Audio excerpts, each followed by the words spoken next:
Vamos hoy a conversar sobre las crisis de pareja. ¿Qué es una crisis? ¿Cuáles son las crisis de pareja? Y cómo enfrentarlas, cómo resolverlas para poder superarlas, ¿verdad? Ese es el tema de hoy, así que espero que estén bien cómodos en sus casas, ojalá estén en pareja, de ser posible, esa es la idea, ¿no? Para poder juntos absorber esta temática y poder luego fortalecer su relación. Ese es el objetivo principal de este espacio, ¿verdad? Hoy ayudarles conociendo un poco más. Dicen que la forma de vencer al enemigo es conociéndolo. Precisamente queremos vencer las crisis y para esto hay que reconocerlas, descubrirlas y así poder superarlas. Como debe ser, vamos a iniciar con un momentito de oración y hoy especialmente pidiendo por todas las parejas que estén pasando por algún tipo de crisis. En el nombre del Padre y del Hijo y del Espíritu Santo. Amén. Gracias te damos, Señor, por la fe, por el amor, por la familia. Te damos gracias porque cada día nos manifiestas tu bondad, tu generosidad de tantas maneras. Permítenos en esta noche reflexionar, compartir y aprender aquello que nos pueda ayudar a amar más, a servir mejor, a cultivar la unidad de la familia.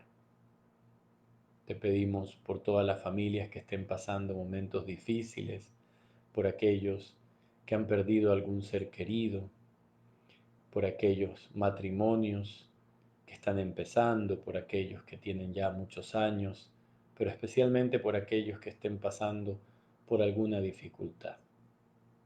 A ellos queremos, Señor, que los bendigas especialmente.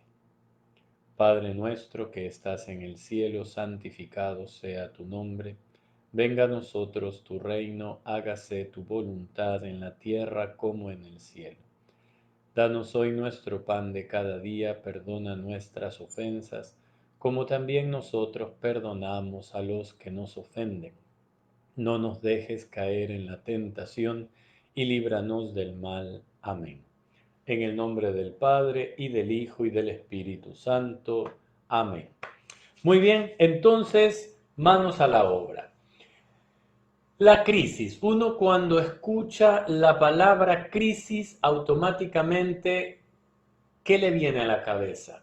Destrucción.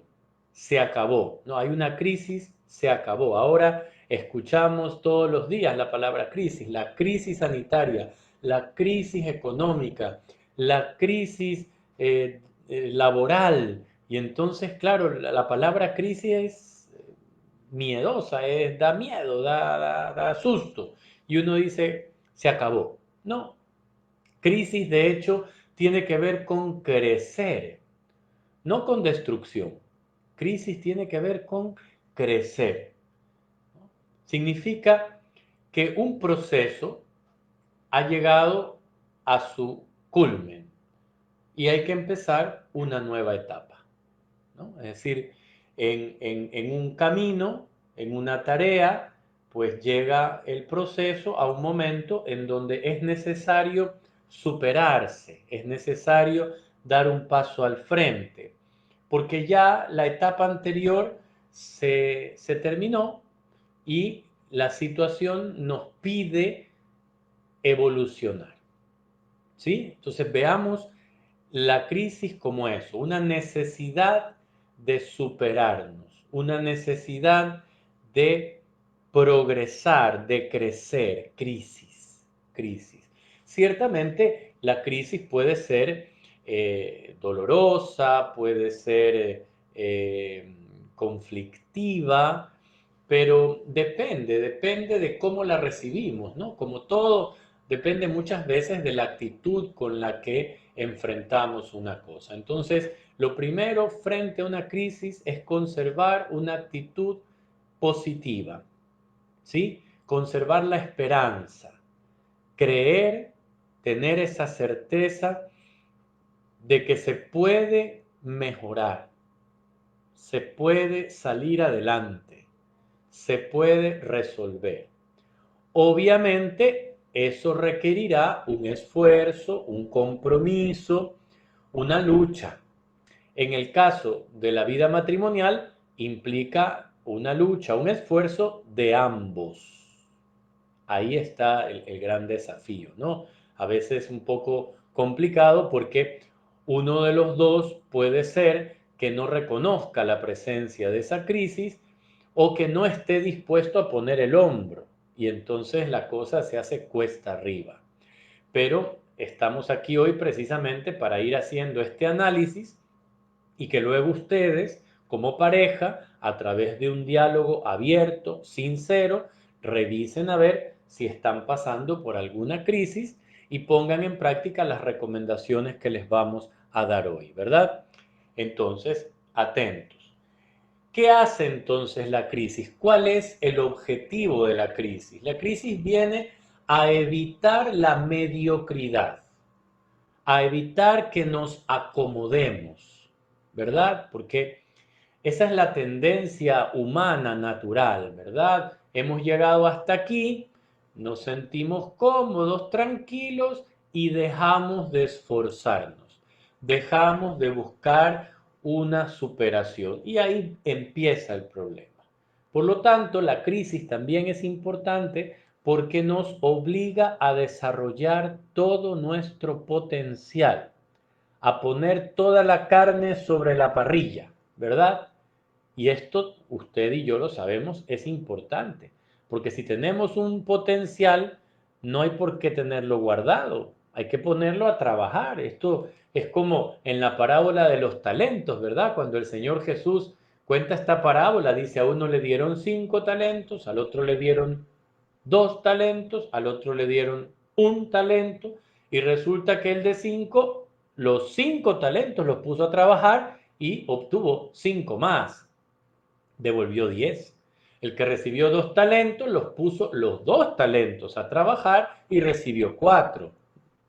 Ganó 2, entregó 4.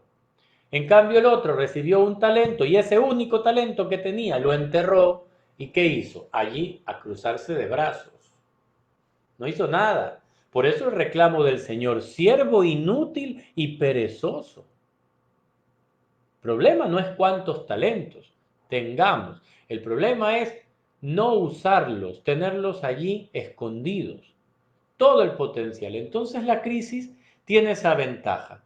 La crisis nos obliga, nos empuja a poner todo nuestro potencial, todos nuestros talentos a trabajar. Es por lo tanto la crisis siempre un signo de esperanza. La esperanza de que podemos ser mejores, la esperanza de que Dios nos ha dado las capacidades necesarias para poder avanzar, para poder superarnos. Vamos a ver entonces ya saliendo de lo genérico de la crisis a la crisis dentro del matrimonio, la crisis matrimonial en general primero y luego vamos a ir puntualmente a los distintos tipos de crisis matrimoniales. Entonces, primero hay que entender que hay nuevas formas, ¿sí? Siempre, como ustedes saben, el ser humano se va renovando, vamos haciendo cambios y hay nuevas formas de vivir el amor conyugal. Formas cargadas de belleza, de esperanza, de exigencia, ¿sí? El amor, imagínense ustedes, pensemos, por ejemplo, a lo mejor hace un siglo, un poco más, que los matrimonios se arreglaban, ¿no? Se ponían de acuerdo dos familias y casaban a los hijos. No había noviazgo, no había conquista, no había nada de eso. Simplemente aquí están, se casan y ahora son marido y mujer y vean cómo se las arreglan. Y se las arreglaban. Pero de eso han pasado décadas, ha pasado un siglo y medio y las cosas van mejorando. Entonces sabemos que el matrimonio está fundamentado en un amor mutuo libre, libre porque es en la libertad que va a surgir ese amor, esa elección del otro, ¿verdad? Entonces va progresando, hay nuevas formas de vivir el amor y nuevas formas también de expresar el amor, ¿verdad? La unión de los cónyuges es vivida como imagen de la unión entre Dios y su iglesia. Esto es importante porque también nosotros como cristianos hemos ido comprendiendo la santidad de la vocación al matrimonio y entendiendo también que el amor matrimonial no es solamente romántico, sino que es un amor vocacional. Es decir, Dios llama a hombres y a mujeres al sacramento del matrimonio. Es una vocación, es un llamado de Dios. No solamente es vocación la sacerdotal o la religiosa, también es vocación el matrimonio. Y entonces esta nueva conciencia, esta reciente conciencia también del matrimonio que se va generalizando, ¿verdad? Hace que la pareja de esposos cristianos viva el matrimonio también en esa dimensión espiritual, como Dios con su iglesia. Y entonces ya este matrimonio está consciente de que su hogar, su familia, es una iglesia doméstica, ¿no? De esto hemos hablado mucho en este tiempo de cuarentena, ¿no? Donde la familia ha estado un poco encerrada allí en casa y hemos estado pues como obligados a convivir el día entero, semana tras semana. Y esto ha logrado ayudarnos a entender. Ahora precisamente que no pueden venir a las parroquias, pues recordar eso, que cada familia es una iglesia doméstica. Ahí está la tarea de los padres. Y también en esta novedad del amor conyugal está la novedad de una relación más vinculante con los hijos, ¿sí? Esto también es una mejoría importante. No es solamente cuestión de alimentarlos bien y de educarlos, sino también de ir profundizando en sus ideas, en sus metas, sus ideales, su nivel existencial, ¿verdad? Y eso también ha prosperado en la conciencia del padre y de la madre y de ellos como esposos en su tarea de encaminar a los hijos, ¿no? Ahora, no podemos caer en ese error de valorar lo nuevo despreciando lo antiguo. Es que lo nuevo viene a completar o a perfeccionar todo lo bueno del pasado, porque el matrimonio es una institución antiquísima, valiosísima, y entonces sigue teniendo, por ejemplo, hoy en día, quizá más que antes, valor la idea de la perennidad del matrimonio, ¿no? Que el matrimonio es hasta que la muerte los separe. Ese vínculo no se rompe, sino con la muerte. Entonces, decíamos que hay que encontrar estos defectos, asumirlos con calma, porque son parte de cada ser humano, es decir, no podemos pretender que una persona carezca de defectos. Todos tenemos defectos y en la convivencia, más temprano que tarde, se van a ir notando, se van a ir haciendo patentes esos defectos, también ciertas manías, ¿no? Puede pasar, no es de sorprenderse que tengamos ciertas manías, el uno y la otra, y bueno, pues también a eso hay que irse adaptando. El tema de los horarios pasa a veces, ¿no? Que resulta que hay personas a las que les gusta dormir muy temprano y otros en cambio que les gusta dormir recién a la medianoche y claro, el uno se levanta temprano, el otro se levanta tarde, el horario de las comidas, todo eso va siendo parte de esta crisis de la realidad, ¿no? Ahora que vivimos juntos, tenemos que irnos amoldando, ¿sí? Luego viene también el tema de la vida sexual, ¿no? Porque habían probablemente muchas veces estas expectativas, ¿no? imaginarias de lo que sería el acto conyugal, a veces un poco unas imaginaciones distorsionadas por el consumo de pornografía y qué sé yo. Y entonces, pues eso también tiene que aterrizarse con la realidad. O también puede haber, pues el tema también de una pretensión de un romanticismo tipo Hollywood, ¿no? Y eso también hay que aterrizarlo, ¿no?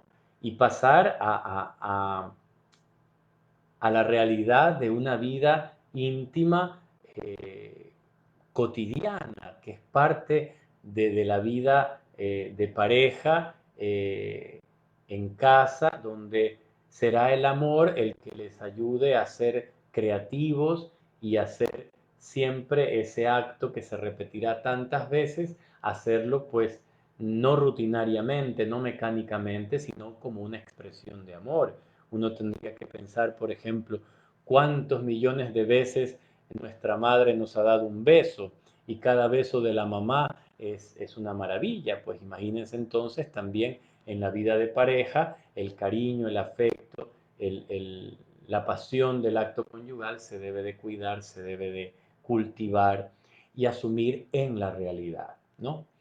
Luego, pues también la necesidad de lograr la mutua dependencia, evitando el dominio del uno sobre el otro. Debe de buscarse a través del encuentro, a través del mutuo respeto, en base a las fortalezas de cada uno, esa dependencia mutua, esa seguridad del uno en el otro, sin que haya uno por encima del otro, sin que haya una dinámica de dominio, siempre más bien la mutua dependencia. Asumir también que nada es perfecto desde la primera vez que se intenta, ¿no? Toda experiencia de vida en común se va construyendo poco a poco. Esto ayuda porque hay una necesidad de perfección. Todos aspiramos a lo mejor, a lo más perfecto, a lo más bonito, a lo más hermoso, pero eso no es de chasquear y ya está, no es cuestión mágica, sino de un trabajo, de un proceso donde poco a poco se va alcanzando, poco a poco se va desarrollando esta comunión de la pareja, ¿sí? ¿Cuáles serían las recomendaciones en esta crisis de la realidad? ¿Sí? Primera recomendación, tener cuidado de que la crisis no quede velada por el nacimiento del primer hijo. ¿Sí? Puede pasar que los esposos están teniendo esta crisis, ¿no? De la realidad, de armar su vida en común, de asumir este nuevo estado de pareja, de matrimonio, y están en eso y de repente viene el primer hijo y se olvidan, ¿no? Y la crisis no se superó, simplemente quedó allí como tapada, velada por, claro, están todos contentos, chochos con el niño, el embarazo, etcétera, ta. El problema es que la crisis, si no se supera, se arrastra. Entonces hay que tener cuidado. Yo no digo que no hay que recibir con alegría al niño, por supuesto. Y si ya una pareja está viviendo junta, lógicamente tienen que abrirse a la vida y que qué maravilla que venga un hijo pronto. Pero eso no puede hacernos olvidar que como pareja necesitan ir superando esta crisis de la realidad. Segunda recomendación, recurrir periódicamente al diálogo conyugal. ¿Qué es el diálogo conyugal? Para los novios es un poco más fácil. Cuando son novios se sientan a conversar y ¿de qué hablan? Hablan de cuánto se quieren, de cuánto se extrañan, de qué es lo que el uno admira en la otra y la otra admira en el uno. Es decir, hablan de cosas que tienen que ver con su relación. evalúan su relación, cómo va creciendo su amor, cómo va madurando esa mutua elección. Pues eso es un diálogo profundo, es un diálogo que cuando ya son esposos se llama diálogo conyugal. Y en ese diálogo conyugal no solamente se habla sobre los sentimientos, se habla también sobre las ideas, sobre las expectativas. El diálogo conyugal es una autorrevelación de cada uno, ¿no? Se abre el corazón. Claro, en el matrimonio algunos dicen, no, pero es que nosotros hablamos todo el día. Pero claro, hablan de las cuentas que hay que pagar, hablan de los hijos, hablan de la familia política, pero no hablan de su relación, de cómo está avanzando, cómo está creciendo o cómo se está deteriorando ese amor de pareja. Entonces el diálogo conyugal se tiene que realizar mínimo una vez al mes.